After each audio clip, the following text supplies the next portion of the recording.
اللہ تعالیٰ کا لاکھ لاکھ شکر ہے کہ جس نے ہمیں مسلمان پیدا کیا. اس نعمت کی بدولت ہمیں بچپن سے یہ معلوم ہوا کہ ہم کہاں سے آئے ہیں اور ہمیں مرنے کے بعد کہاں جانا ہے اور ہماری یہ زندگی کس مقصد کے لیے ہے.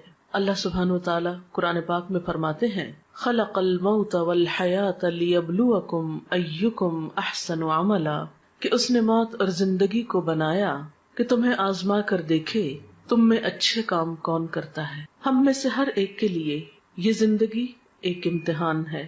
ہم سب سے یہ دیکھا جا رہا ہے کہ ہم کیسے عمل کرتے ہیں. پھر ہماری زندگی کے اختتام پر ہم سب کو موت سے واسطہ پڑنے والا ہے، اور ہم سب یہ بات بھی اچھی طرح جانتے ہیں کہ ہماری زندگی میں وہ دن بھی آنے والا ہے جب ہم سب کو اللہ کے حضور حاضر ہونا ہے. وہاں ہمارے اچھے اور برے اعمال کی جانچ پرکھ ہونی ہے. وہاں ہم سے نعمتوں کے بارے میں سوال کیا جانے والا ہے. لہذا ہم میں سے ہر ایک کو ان حقائق کے بارے میں اچھی طرح معلوم ہونا چاہیے. آج کی اس شام جس موضوع پر ہم گفتگو کرنے والے ہیں وہ ہے موت کے بعد کیا ہوتا ہے، اور پھر موت کے بعد کیا چیز ہمیں فائدہ دیتی ہے. تو گویا آج کی گفتگو 2 حصوں پر مشتمل ہے. ایک تو بذات خود موت اور اس کے بعد ہونے والے مرحلوں سے متعلق ہے، اور دوسری کہ مرنے کے بعد پھر وہ کون سی چیزیں ہیں جن سے ہم سب کو فائدہ پہنچ سکتا ہے. موت کے بارے میں گفتگو کرنا کوئی بہت خوشگوار بات نہیں، لیکن ہم سب جانتے ہیں کہ یہ ایک بہت بڑی حقیقت ہے جس سے کوئی بھی فرار حاصل کر نہیں سکتا. یہ ایک ایسا تلخ پیالہ ہے جو ہم میں سے ہر ایک کو پینا ہے. اس لیے عقل مند ہے وہ شخص جو آنے والے وقت سے پہلے اس کے لیے تیاری کر لے اور اچھی طرح جان لے کہ اس پر کیسی کیسی کیفیات گزرنے والی ہیں. قرآن پاک میں اللہ سبحانہ وتعالیٰ فرماتے ہیں کل نفس ذائقۃ الموت، ہر شخص کو موت کا مزہ چکھنا ہے. اور یہ بات 3 بار فرمائی گئی ہے. موت کیا ہے؟ موت زندگی کا اپوزٹ ہے، زندگی کا جوڑا ہے. ہر چیز اپنے جوڑے کے ساتھ مکمل ہوتی ہے. اسی طرح زندگی کا تصور اس وقت تک ادھورا رہتا ہے جب تک کہ موت کا ذکر نہ ہو. انسانی تخلیق کے بارے میں اللہ سبحانہ وتعالیٰ نے فرمایا وَكُنْتُمْ أَمْوَاتًا فَأَحْيَاكُمْ ثُمَّ يُمِيتُكُمْ ثُمَّ يُحْيِيكُمْ ثُمَّ إِلَيْهِ تُرْجَعُونَ. تم مردہ تھے، پھر اس نے تم کو زندہ کیا، پھر وہ تم کو موت دے گا، پھر وہ تم کو زندہ کرے گا، پھر تم اس کی طرف لوٹائے جاؤ گے، پھر تم اسی کی طرف جمع کیے جاؤ گے. ہم کچھ نہ تھے، پھر ہم وجود میں آئے، پھر ایک وقت ہوگا کہ موت آ جائے گی اور ہماری یہ ظاہری ہستی ختم ہو جائے گی، اور پھر ایک وقت آئے گا کہ دوبارہ زندگی ملے گی اور پھر اللہ کی طرف واپسی، حساب کتاب کا وقت. گویا ہر انسان ان 4 مرحلوں سے گزرتا ہے. پہلا مرحلہ کچھ نہ تھے. اس مرحلے میں ہماری روح موجود تھی کیونکہ اللہ تعالیٰ نے تمام روحوں کو حضرت آدم علیہ السلام کی پیدائش کے بعد پیدا کر لیا تھا، لیکن دنیا میں آنے تک وہ سب ایک انتظار گاہ میں ہوتی ہیں. اس میں روح ایک الگ وجود رکھتی ہے مگر جسم نہیں ہوتا. یہ کیفیت بھی موت سے ملتی جلتی ہے جب روح تنہا ہوتی ہے. پھر زندگی جب ملتی ہے تو روح کو جسم مل جاتا ہے. پھر جب موت آتی ہے تو روح جسم سے جدا کر دی جاتی ہے. پھر جب دوبارہ زندگی ملے گی تو جسم اور روح پھر آپس میں مل جائیں گے. تو گویا دوسرے لفظوں میں موت نام ہے جسم اور روح کی جدائی کا، اور زندگی نام ہے دونوں کے ملاپ کا.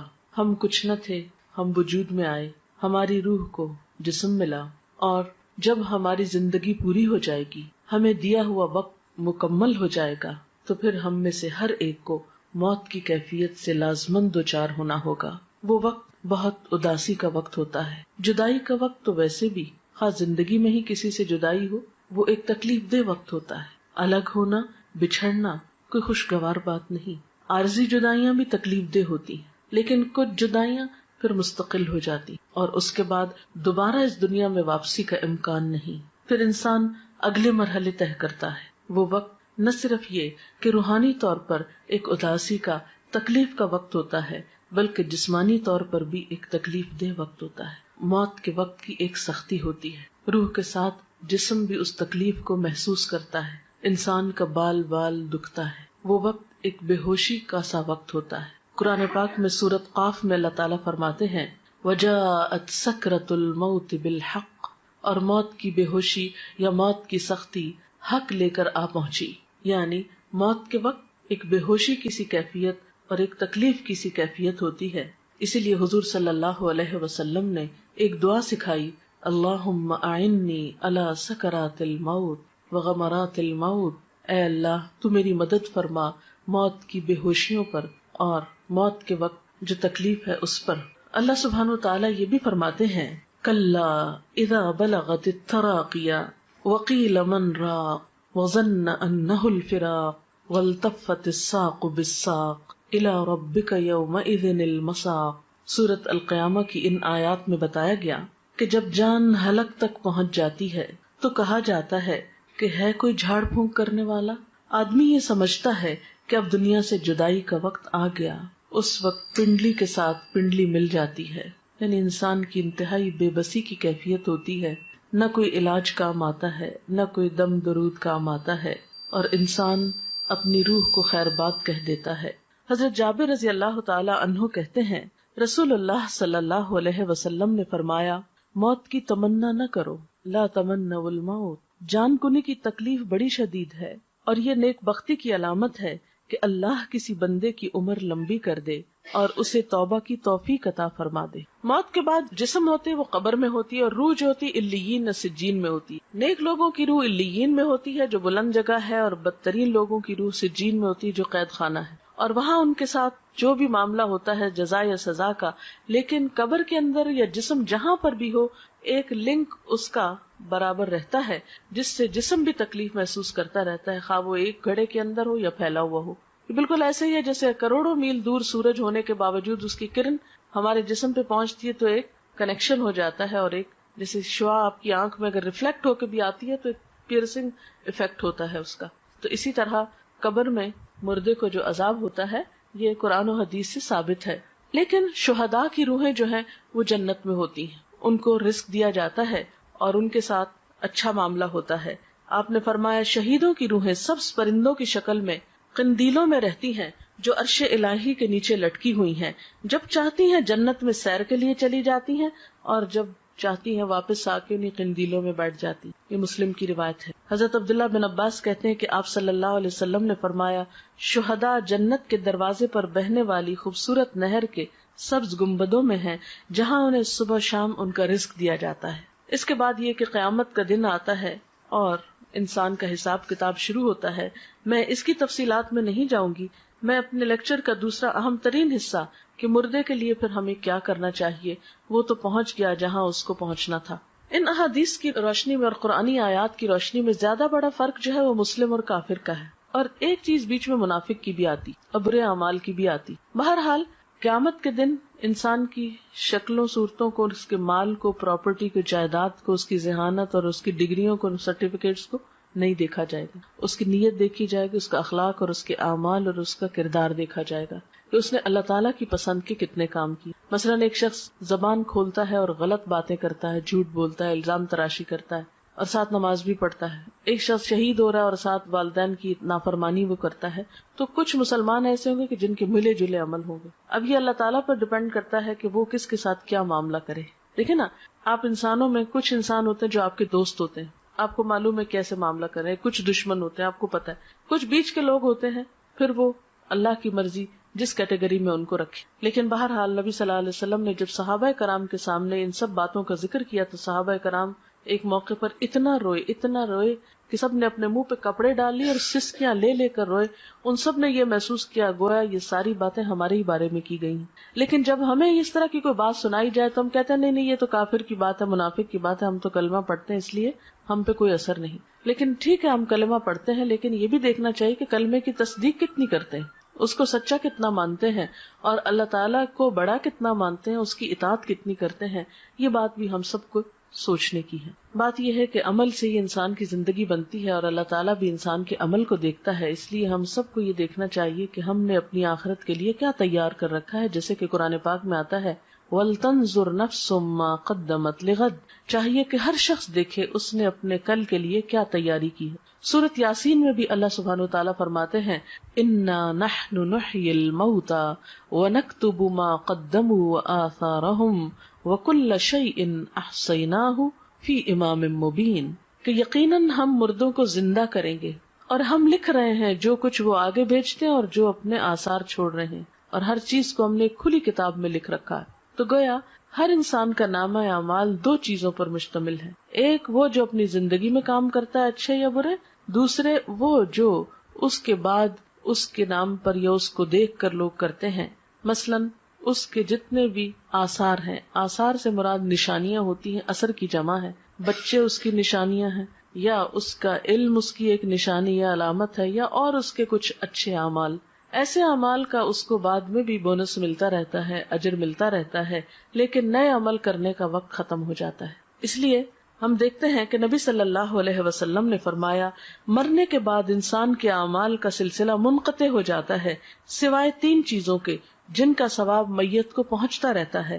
نمبر 1 صدقہ جاریہ کرنا، نمبر 2 لوگوں کو فائدہ دینے والا علم، نمبر 3 نیک اولاد جو میت کے لیے دعا کرتی ہے. تو گویا انسان کے آثار میں تین چیزیں ہیں. ایک تو یہ کہ زندگی میں انسان ایسی جگہ اپنے ہاتھ سے پیسہ لگا جائے کہ جس سے لوگوں کو فائدہ پہنچے، سے کوئی کنواں کھدوا دیا، یا کوئی اسکول بنوایا، کوئی ہاسپٹل بنوایا، یا کوئی اور اچھا کام کیا. دوسرا یہ کہ کسی کو کوئی تعلیم دے جائے، کچھ سکھا جائے، کوئی اچھی بات بتا جائے اور وہ اس پر عمل کرے. اور تیسری یہ کہ نیک اولاد جو اچھی تربیت والدین کرتے ہیں تو اس پر جو کچھ وہ نیک اولاد کام کرے گی وہ والدین کے لیے اجر و ثواب کا باعث ہوگی. حضرت انس کہتے ہیں کہ میں نے نبی صلی اللہ علیہ وسلم سے سنا، آپ فرماتے ہیں دوست تین قسم کے ہوتے ہیں، یعنی فرینڈز کی تین قسمیں. ایک دوست تم سے کہتا ہے میں تمہارے ساتھ رہوں گا یہاں تک کہ تم قبر میں پہنچ جاؤ. ایسا آدمی جب قبر میں پہنچتا ہے تو وہ دوست اس کا ساتھ چھوڑ دیتا ہے. دوسرا دوست وہ تم سے کہتا ہے تمہارا بس اتنا حصہ ہے جتنا تم نے غریبوں کو دیا، اور جو کچھ تم نے نہیں دیا اپنے پاس رکھا وہ تمہارا نہیں. اس دوست کا نام مال ہے. یعنی ایک انسانی دوست ہے جو زندگی میں ساتھ دیتا ہے، مرنے پہ ساتھ چھوڑ جاتا ہے. دوسرا مال ہے جو اگر تو اچھے کاموں میں لگا دیا جائے، دوسروں پہ خرچ کیا جائے تو بعد میں بھی کام آئے گا، اور اگر صرف اپنی ذات پر خرچ کر دیا اور اپنی خواہشات کے پورا کرنے پر تو اس سے کیا ہوگا، وہ بعد میں کام نہیں آئے گا. اور تیسرا دوست تم سے کہتا ہے کہ میں تمہارے ساتھ رہوں گا اس جگہ بھی جہاں تم داخل ہوگے، اس جگہ بھی جہاں سے تم نکل کر جاؤ گے، یعنی قبر. اس کا نام عمل ہے. آدمی حیران ہو کر عمل سے کہے گا بخدا ان تینوں طرح کے دوستوں میں سے تم میں حقیر اور معمولی چیز سمجھتا تھا، اور یہ میری بھول تھی. میں نے رشتہ داروں کے لیے، دوستوں کے لیے سب کچھ کیا، کوئی کام نہیں آیا، صرف عمل ہی ساتھ رہا. تو گویا ایک دوست انسان ہے، دوسرا مال ہے، اور تیسرا عمل ہے. انسان انسانی دوستوں کو بہت اہمیت دیتا ہے، مال کو بھی بہت چاہتا ہے، لیکن کام کرنا پسند نہیں کرتا جبکہ ساتھ اسی کو دینا ہے. حضرت ابو ہریرہ سے روایت ہے نبی صلی اللہ علیہ وسلم نے فرمایا بے شک مومن کے ان کاموں اور نیکیوں میں سے جن کا ثواب اسے مرنے کے بعد بھی پہنچتا رہے گا یہ چیزیں ہیں. یعنی اپنی زندگی میں انسان ایسے کام کر جائے جس کا اجر و ثواب اس کو مرنے کے بعد ملے. تو آپ صلی اللہ علیہ وسلم نے اب وہ کام بتائے. اب یہ حدیث ہم سب کے لیے کہ وہ کون سے کام ہیں جو آج ہم کریں تو ہمیں قبر میں بھی اس کا پروفٹ ملتا رہے گا، اس کا فائدہ ملتا رہے گا، کیونکہ عمل ہی ساتھ جائے گا نا. وہ کون سے ہیں؟ نمبر 1 وہ علم جس کو اس نے سیکھ کر پھیلایا، یعنی خود بھی سیکھا اور دوسروں کو بھی سکھایا یا پھیلایا. نمبر 2 نیک اولاد جو اپنے بعد چھوڑ گیا، کیونکہ وہ بھی جو کچھ کرے گی انسان کی کوشش ہوتی ہے نا اس میں شامل، کیونکہ اولاد کو سکھاتا ہے انسان، طالب علموں کی طرح تربیت کرتا ہے، تو جو وہ کرے گی وہ بھی ثواب ملے گا اس. نمبر 3 قرآن مجید جس کا وہ دوسرے کو وارث بنا گیا، یعنی اس کے اپنا تھا جس سے پڑھتا تھا کرتا تھا، پھر وہ کسی کو دے گیا اور کوئی اور اس کو پڑھ رہا ہے. نمبر 4 مسجد جو وہ تعمیر کر گیا. نمبر 5 مسافروں کے ٹھہرنے کے لیے گھر بنا گیا، یہ کوئی ہاسٹل بھی ہو سکتا ہے، کوئی مسافر خانہ، سرائے، کچھ بھی ہو سکتا ہے. نمبر 6 نہر جاری کر گیا، یعنی پانی کا انتظام کر گیا. نمبر 7 صدقہ خیرات جو وہ اپنے مال میں سے اپنی تندرستی اور زندگی کی حالت میں نکال کے گیا، یعنی کہ مرتے وقت یہ فلاں کو دے دو فلاں کو، وہ تو پھر ہو گیا اوروں کا. ان چیزوں کا اس کو مرنے کے بعد بھی ثواب پہنچتا رہے گا، یعنی یہ وہ اعمال ہیں کہ جو مرنے کے بعد بھی انسان کے کام آتے ہیں. حضرت ابو ہریرہ سے روایت ہے سعد بن عبادہ کی والدہ فوت ہو گئی تو سعد نے کہا اے اللہ کے رسول صلی اللہ علیہ وسلم میری ماں فوت ہو گئی ہے، کیا میں اس کی طرف سے خیرات کر سکتا ہوں؟ آپ نے فرمایا ہاں. عرض کی کون سی خیرات بہتر رہے گی؟ فرمایا پانی پینے کا انتظام، یعنی دوسروں کو پانی پلانے کا انتظام کرو. تو مرنے والے کے لیے یہ نیکی بھی باعث ثواب ہے، خواہ انسان اپنی زندگی میں خود کر جائے یا اس کے بعد اس کی اولاد کرے یا وارث کرے. پھر علم کے بارے میں آپ صلی اللہ علیہ وسلم نے فرمایا بے علموں کو علم سکھانا صدقہ ہے. حصول علم کے راستے پہ چلنے والے کے لیے اللہ تعالیٰ جنت کا راستہ آسان کر دیتے ہیں. یعنی علم جو ہے انسان کے لیے بہترین صدقہ جاریہ ہے. انسان اگر سیکھتا ہے، سکھاتا ہے، کوئی کتاب لکھتا ہے، کوئی مضمون لکھتا ہے، کوئی کسی کو تعلیم دیتا ہے، کسی طالب علم کی فیس دیتا ہے، کوئی اسکول بنوا دیتا ہے، کوئی مدرسہ بنواتا ہے، کچھ بھی جو علم کی ایکٹیویٹی یا ترقی کے لیے، اور آج کا دور جیسے کمپیوٹر اور انٹرنیٹ کا دور ہے یا اور وسائل، تو کوئی بھی ایسا آلہ یا چیز خریدنا یا تیار کرنا یا ایجاد کرنا، وہ سب اس میں شامل ہے جس سے خیر کی بات عام ہو سکے. پھر نیک اولاد، یعنی انسان کی زندگی میں بہت چانس ہے کہ اپنے بچوں کی، اور خصوصاً آپ مائیں ہیں جن کے پاس بچوں کو وقت زیادہ ملتا ہے رہنے کا، ان کی اچھی تربیت کرے. آپ نے فرمایا سب سے پاکیزہ کھانا جو تم کھاتے ہو اپنے ہاتھ کی کمائی سے ہے، اور تمہاری اولاد بھی تمہاری کمائی میں شامل ہے. یعنی گویا اولاد کو قرآن و سنت کا علم دینا، اچھی تمیز، اخلاق، ادب سکھانا جو ہے اجر و ثواب کا باعث ہے. ایک اور چیز جو میت کو فائدہ دیتی ہے وہ دعا ہے. ایک مسلمان جب اپنے بھائی کی عدم موجودگی میں دعا کرتا ہے تو وہ قبول ہوتی ہے، اور اس آدمی کے پاس ایک نگران فرشتہ ہوتا ہے جو کہتا ہے کہ جو دعا تم اپنے بھائی کے لیے کر رہے ہو وہی تم کو بھی ملے. پھر اسی طرح ایک حدیث میں آتا ہے کہ قبر میں میت کی مثال ڈوبنے والے اور فریاد کرنے والے کی طرح ہوتی ہے، جو اپنے ماں باپ یا بہن بھائی یا کسی دوست کی دعا کا منتظر رہتا ہے، اور جب وہ اسے پہنچتی ہے تو دنیا کی ہر چیز سے زیادہ پیاری اس کو وہ دعا ہوتی ہے جو دوستوں کی طرف سے اس کو ملتی ہے یا اولاد کی طرف سے. آپ صلی اللہ علیہ وسلم نے فرمایا بے شک اللہ تعالیٰ اہل دنیا کی دعا سے اہل قبور کو پہاڑوں کے برابر اجر عطا کرتا ہے. یعنی ہماری دعائیں مردوں کے حق میں کیسے ثابت ہوتی ہیں؟ جیسے پہاڑ جتنا تحفہ، جو معمولی چیز نہیں ہے کسی مرنے والے کے لیے دعا کرنا. مردوں کے لیے زندوں کی طرف سے بہترین تحفہ ان کے لیے استغفار کرنا، یعنی ان کی بخشش کی دعا کرنا. اور وہ دعا کیا ہے؟ اللہم اغفر لہ وارحمہ وعافہ واعف عنہ واکرم نزلہ ووسع مدخلہ واغسلہ بالماء والثلج والبرد ونقہ من الخطایا كما ينقى الثوب الابيض من الدنس اللهم ابدله دارا خيرا من داره واهلا خيرا من اهله وزوجا خيرا من زوجه اللهم ادخله الجنة واعذه من عذاب القبر ومن عذاب النار. تو یہ مسنون دعا ہے جو آپ صلی اللہ علیہ وسلم مردے کے لیے پڑھتے تھے. ہم سب کو بھی اپنے والدین کے لیے اور دیگر رشتہ داروں کے لیے یا دوستوں کے لیے جو دنیا سے چلے جائیں یہی دعا کرنی چاہیے.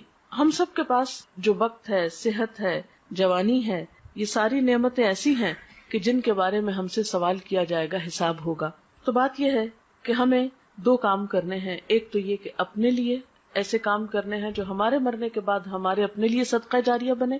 دوسرے وہ کام ہیں جو ہمیں اپنے عزیز دوستوں، رشتہ داروں، والدین اور دیگر اقرباء کے لیے کرنے ہیں اگر وہ دنیا سے چلے جائیں، کیونکہ وہ اب اپنے لیے خود کچھ نہیں کر سکتے، وہ اب آپ کی دعاؤں کے محتاج ہو گئے. تو سب سے پہلی بہترین چیز جو کرنی ہے آپ کو وہ دعا کرنی. نمبر 2 یہ کہ ان کے لیے صدقہ خیرات کرنا ہے، اور خاص طور پر اگر وہ کوئی قرضہ چھوڑ گئے تو پہلے اس کو ادا کریں، ان کی وراثت تقسیم کرنے میں مدد کریں اہل خاندان کی. تیسری چیز، اگر ان کے روزے چھوٹ گئے ہیں تو اس کو ادا کریں، چاہے خود رکھیں یا اس کا کفارہ دیں. اور چوتھی چیز یہ کہ ان کے لیے صدقہ خیرات کا اہتمام، جیسے کنویں کھدوانے کی شکل میں یا پانی پلانے کی شکل میں یا اور کسی بھی طریقے سے. تو دعا، قرضوں کی ادائیگی، علم کا پھیلانا، یہ تمام چیزیں جو ہیں یہ میت کو فائدہ دیتی ہیں. وآخر دعوانا ان الحمد للہ رب العالمین. اب اگر آپ کے پاس کوئی سوال ہے تو آپ وہ کر سکتے ہیں. میں نے اسی لیے ذرا سا پہلے چھوڑا ہے کہ دعا کا بھی وقت مل جائے، اور اگر کوئی بات آپ کے ذہن میں ہو جو اس لیکچر سے واضح نہیں ہوئی تو اس سے آپ کو فائدہ ہو جائے. شرک کا مطلب ہوتا ہے کسی کو شریک کرنا. اللہ تعالیٰ کی ذات میں، اس کی صفات میں، اس کے حقوق میں، اختیارات میں کسی اور کو شریک سمجھنا شرک ہوتا ہے. ذات میں شرک کیا ہے؟ جیسے اللہ تعالیٰ کو الہ ماننے کے علاوہ پتھروں کے بت یا فرشتوں یا نیک انسانوں کو بھی پوجنا، یعنی خواہ وہ کوئی قبر ہو یا پتھر کا کھڑا بت ہو یا کوئی فرشتہ ہو یا پھر مورت ہو یا کوئی بھی چیز. صفات میں شرک یہ ہوتا ہے کہ جو قوت اللہ کے پاس ہے وہ اوروں کے پاس بھی. مثلا وہ رزق دیتا ہے تو ہم یہ آس لگا لیں کوئی اور بھی دیتا ہے. اگر وہ دعائیں سنتا ہے تو ہم سمجھے کوئی اور بھی ہماری پکار سننے والا ہے. اگر وہ رزق اور اولاد دیتا ہے تو ہم سمجھے کسی انسان کے ہاتھ میں بھی ہے، نعوذ باللہ. ایسا یہ صفات میں شرک ہوتا ہے. کسی کو قسمتوں کا بنانے بگاڑنے والا ماننا نہیں، یہ سب صرف اللہ ہی کرتا ہے. ان یمسسک اللہ بضر فلا کاشف لہ الا، اگر تم کو کوئی نقصان پہنچے تو اس کو دور کرنے والا کوئی نہیں سوائے اللہ کے. اگر یہ سمجھنا کہ ہمارا غم اور مشکل کشائی کوئی اور کر دے گا، یہ شرک. اسی طرح حقوق کے، جیسے عبادت اللہ کی ہونی چاہیے، اگر آپ غیر اللہ کی شروع کر دیں، نماز، روزہ، سجدہ وغیرہ، تو یہ شرک.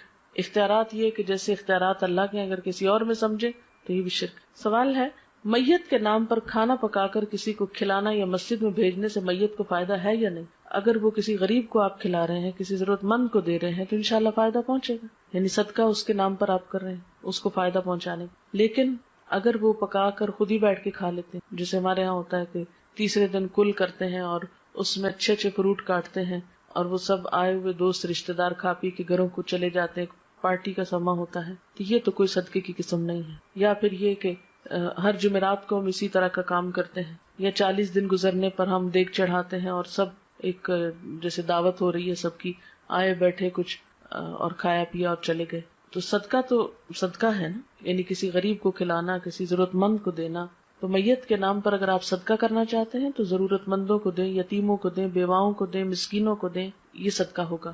13 شعبان کو میت کے حوالے سے کوئی چیز قرآن و سنت سے ثابت نہیں ہے۔ اچھا، اب آپ دیکھیں کہ میت کے لیے مثلاً اگر صدقہ کرنا ہے اور آپ کو غریب مسکین کو بھی آپ نے کھانا کھلا دیا تو اور کیا کریں؟ کسی کو پڑھا دیں، کسی بچے کی فیس دے دیں، اور نیت یہ کر لیں کہ اس کا ثواب میت کو پہنچے۔ کوئی اسکول بنوا، آپ دیکھیں ہمارے اسکولوں میں لائٹ نہیں ہوتی، بیٹھنے کو کرسیاں نہیں ہیں بچوں پہ، اور اسی طرح عمارت نہیں ہے سر پہ۔ پاکستان میں کتنے اسکول ایسے ہیں جن کی چھتیں ہی نہیں ہیں، اوپن میں اسکول ہو رہے ہیں۔ تو یہ علم جو ہے یہ فرض ہے مسلمانوں پر حاصل کرنا، طلب العلم فریضۃ علی کل مسلم۔ اس فرض کی ادائیگی میں اگر آپ کوئی بھی چیز میت کے لیے کرتے ہیں تو اس کا بھی فائدہ ہے۔ اور ابھی تو مردے کی حالت میں نے بتائی ہے کہ یا تو نیک ہوگا اور یا بد ہوگا۔ تو اب اگر ایک شخص سزا میں مبتلا ہے وہاں، تو آپ کا کیا خیال ہے وہ عید کر رہا ہوگا؟ یہ تو عقل کو بھی نہیں لگتی نا بات کہ مردہ عید کرے۔ مردوں کی کیا عید؟ نصف شعبان کی کیا کوئی دعا ہے؟ یہ دعا کی کوئی فضیلت ہے؟ دیکھیں کہ آپ صلی اللہ علیہ وسلم سے کوئی ایسی دعا تو ہمیں نہیں پتہ چلتی قرآن و سنت میں کہ جو آپ نے 15 شعبان کو خاص طور پہ مانگی۔ دیکھیے کہ اسلام میں عبادت کا جو تصور ہے وہ یہ ہے کہ بندہ ہر لمحہ اپنے رب کو یاد کرے، یہ ہے عبادت کی روح۔ یہ نہیں کہ آپ سال بھر بھولے رہیں اور ایک دن بس جلدی سے جا کے ہاتھ لگائیں، یاد کر لیں، پھر آ کے واپس بھول جائیں۔ کرسچنس کے اندر تو یہ ہے کہ سنڈے کے سنڈے آپ جا کے خدا کو یاد کر لیں اور باقی دن جو ہے وہ اپنی مرضی کے گزارے۔ اسلام میں کیا ہے؟ فاذکرونی اذکرکم، مجھے یاد کرو میں تم کو یاد کروں گا۔ نبی صلی اللہ علیہ وسلم کا طریقہ کیا ہوتا تھا؟ کان یذکر اللہ فی کل احیان، آپ اللہ کو ہر لمحہ یاد کیا کرتے تھے۔ الذین یذکرون اللہ قیاما وقعودا وعلی جنوبہم، وہ لوگ جو اللہ کا ذکر کرتے رہتے ہیں کھڑے اور بیٹھے اور لیٹے۔ یہ ہے عبادت کا تصور۔ جیسے نمازیں، دن میں 5 نمازیں فرض ہیں، اس کی پابندی لازم ہے، اس کو نہ پڑھنے پہ سخت پکڑ ہے۔ قیامت کے دن پہلا سوال نماز کے بارے میں ہوگا۔ پھر اس کے بعد سال میں روزے فرض ہیں، وہ اگر رمضان کے بغیر آپ رکھیں گے تو اس کو کوئی فائدہ نہیں، وہ نفل شمار ہوگی۔ ایک روزہ رمضان کا بغیر کسی وجہ کے چھوڑ دینا، اس کے بدلے میں زندگی بھر روزے رکھے تو وہ اجر نہیں ملتا۔ یعنی پوری زندگی آپ روزے رکھے نا اور ایک چھوڑ دیں رمضان کا روزہ تو وہ برابر نہیں ہو سکتا اجر۔ پھر حج فرض ہے صاحب استطاعت لوگوں پر، اور حج کے لیے دن مقرر ہے، مہینہ مقرر ہے، وقت اور جگہ مقرر ہے۔ اگر اس پہ آپ نہیں پہنچے تو آپ کا حج نہیں ہوا۔ عیدوں کا دن مقرر ہے، زکوٰۃ کے لیے کہ جب آپ کا سال پورا ہو، سال میں کسی بھی وقت جب آپ کا ٹائم پورا آپ دے دیں۔ یہ تو ہے مقرر دن، مقرر وقت، مقرر جگہ، مقرر طریقے۔ باقی کیا ہے؟ ہر وقت اللہ کو یاد کرو، ذکر کرو، توبہ استغفار کرو، تسبیح کرو، صدقہ خیرات کرو، کچھ بھی کرو۔ لیکن ہم نے کیا کیا ہے کہ کچھ مخصوص دنوں کو بس خاص کر لیا عبادت کے لیے اور باقی زندگی اپنی مرضی کے لیے۔ یہ طریقہ کار درست نہیں ہے۔ اس میں پھر خاص طور پر جو چیزیں بہت زیادہ زور پکڑ رہی ہیں وہ رجب کی 27 تاریخ کو عبادت کر لینا یا 15 شعبان کو کر لینا، حالانکہ حضور صلی اللہ علیہ وسلم شعبان میں اتنی کثرت سے روزے رکھتے تھے کہ اور کسی مہینے میں رمضان کے علاوہ نہیں۔ آپ کہتے تھے کہ اس مہینے میں اعمال اللہ کے حضور پیش کیے جاتے ہیں کہ میرا جی چاہتا ہے کہ جب میرے عمل اللہ کے حضور پیش کیے جائیں تو میں روزے سے ہوں، یعنی اتنا اجر و ثواب ہے اس مہینے میں روزے رکھنے۔ لیکن ہم لوگوں نے باقی تو نفلی روزے بھول کے صرف ایک 15 کا روزہ رکھ لیتے ہیں، حالانکہ آپ نے صرف ایک دن مخصوص نہیں کیا اس کے لیے۔ ہاں 15 کے بعد روزے رکھنے سے منع کیا ہم کو تاکہ اگلے رمضان کے اوپر اثر نہ پڑے۔ باقی اس مہینے میں صدقہ خیرات کریں، ذکر اذکار کریں، نمازیں پڑھیں، جو بھی کریں اچھے کام وہ آپ کو فائدہ دیں گے۔ لیکن صرف مخصوص اوقات میں مخصوص طریقے کی مخصوص نماز پڑھ کے فارغ ہو جانا اور پھر فرائض کی بھی پابندی نہ کرنا، یہ بات درست نہیں۔ عورتوں کے قبرستان جانے کے بارے میں یہ کہ پسندیدہ نہیں ہے، کبھی ایک آدھ بار چلا جائے انسان عبرت کے لیے تو اور بات ہے، جیسے حضرت عائشہ سے روایت ہے ایک دفعہ وہ گئی تھی اپنے بھائی کی قبر پر، یا یہ کہ آپ لوگ کہیں بازار سے گزر رہے ہوتے ہیں تو راستے میں قبرستان ہے اور گاڑی گزر رہی تو آپ بھی دعا پڑھ دیں۔ لیکن اسپیشلی قبرستان کے اندر جا کے کسی قبر کے پاس بیٹھ رہنا اور عورتوں کا کثرت سے جانا، اس کو ناپسند کیا گیا ہے۔ کوئی شخص مر گیا، اس کے نام پر کھانا پکانا اور فاتحہ پڑھنا کیا درست ہے؟ میں نے بتایا نا ابھی کہ اس کی طرف سے صدقہ کرنے کے لیے آپ کسی غریب کو دے دیجئے اور کسی ضرورت مند کو کھلائیے. آپ اس کے نام پہ صدقہ کر سکتے. نام سے مراد یہ کہ اس کی طرف سے کہ اس کو ثواب پہنچے، صدقہ خیرات آپ کر سکتے ہیں. جی فاتحہ جو ہے یہ تو اپنی ہدایت کی دعا ہوتی. سورۃ الفاتحہ میں کیا ہے؟ ایاک نعبد و ایاک نستعین اہدنا الصراط المستقیم. ہم صرف تیری عبادت کرتے ہیں اور تجھ سے ہی مدد مانگتے ہیں، ہمیں سیدھا راستہ دکھا. تو مردے کو تو ہدایت کی دعا نہیں چاہیے، مردہ تو مر گیا، اس کو تو اب بخشش کی دعا چاہیے. اس لیے اس موقع پر کچھ مخصوص ذکر آپ صلی اللہ علیہ وسلم نے ہمیں نہیں سکھایا. بس نیت کریں، خواہ گھر میں نہیں بھی پکائیں. دیکھیں کتنے لوگ ہیں جو گھر میں کھانا پکا سکتے ہیں. کئی لوگ جو ہیں وہ ان میں ہمت نہیں، کوئی بیمار ہے، کوئی مصروف ہے، کوئی کسی کے پاس اتنی وسعت نہیں. تو آپ بے شک راشن دے دیں، آپ پیسہ دے دیں، آپ کسی بھی طرح کسی کی مدد کر دیں. ضروری نہیں کہ پکا کے سامنے رکھ کے پڑھ کے پھر دیں. یہ ہم نے خود رواج نکال لیا ہے. دعا کرنا جو ہے میت کو سب سے زیادہ فائدہ دیتا ہے. دیکھیں ہمارا دعا پہ کچھ خرچ نہیں آتا. اذان سن لیجئے پھر دعا کرتے ہیں. سبحان اللہ وبحمدہ عدد خلقہ ورضا نفسہ وزنۃ عرشہ ومداد کلماتہ سبحان اللہ العظیم. اللہم صل علی محمد وعلی آل محمد کما صلیت علی ابراہیم وعلی آل ابراہیم انک حمید مجید. اللہم بارک علی محمد وعلی آل محمد کما بارکت علی ابراہیم وعلی آل ابراہیم انک حمید مجید. ربنا آتنا فی الدنیا حسنۃ وفی الآخرۃ حسنۃ وقنا عذاب النار. ربنا لا تزغ قلوبنا بعد اذ ہدیتنا وہب لنا من لدنک رحمہ انک انت الوہاب. ربنا هب لنا من ازواجنا وذرياتنا قرة اعین واجعلنا للمتقین اماما. ربنا لا تؤاخذنا ان نسینا او اخطأنا. ربنا ولا تحمل علينا إصرا كما حملته على الذين من قبلنا.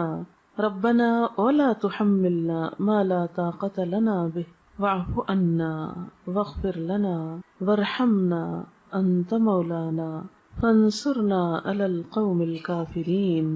یا اللہ پاک جو کچھ ہم نے پڑھا ہے سنا ہے اپنی رحمت سے اسے قبول فرما.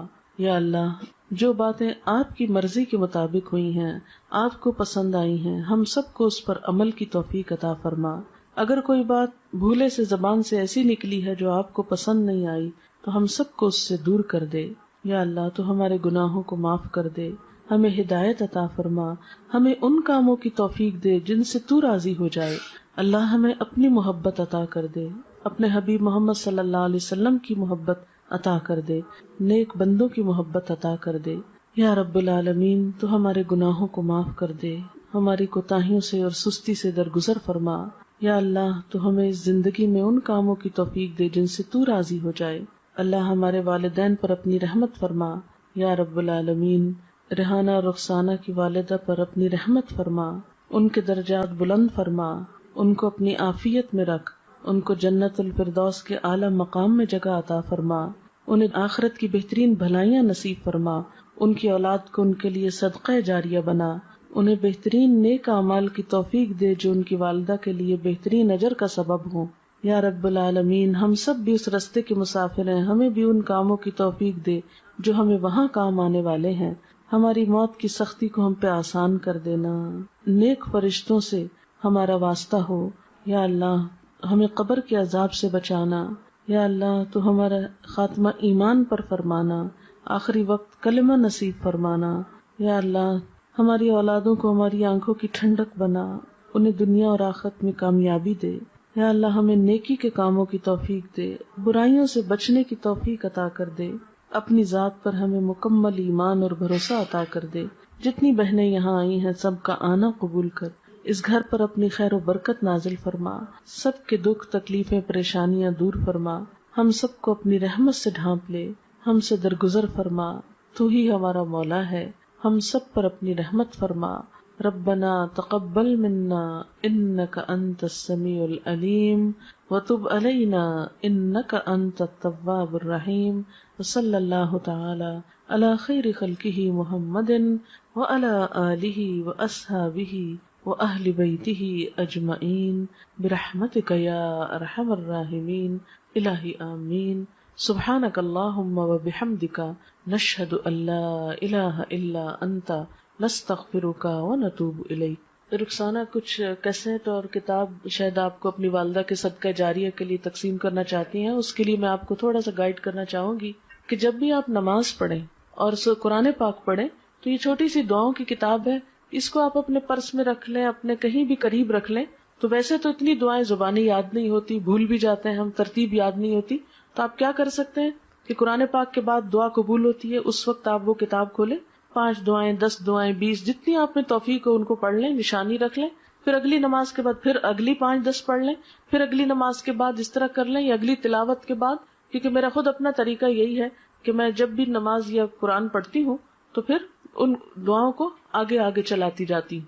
اس طرح الحمدللہ قرآن کی دعائیں اور نبی صلی اللہ علیہ وسلم کی جو مسنون دعائیں ہیں جس میں دنیا آخرت کی ہر بھلائی کا ذکر ہے، ہمارا اپنا دماغ اتنا کام نہیں کرتا، تو وہ آپ پڑھتے جائیں۔ اس کا ایک تو فائدہ آپ کو خود ہوگا، دوسرا یہ کہ جن کے صدقہ جاریہ کے لیے یہ دیا جا رہا ہے ان کو بھی ثواب پہنچے گا۔ دوسرا ایک کیسٹ ہے، اس کیسٹ کا نام ہے واپسی۔ یہ ہماری ایک بچی تھی، طالبہ تھی، وہ فوت ہو گئی، اچانک اس کا ایکسیڈنٹ ہوا تو فوت ہو گئی۔ وہ اتنی نیک بچی تھی کہ خود پڑھتی بھی تھی اور پڑھاتی بھی تھی اور ہر ایک کی مدد کے لیے تیار رہتی تھی، تو اس کی زندگی ایک بہت مثالی زندگی تھی۔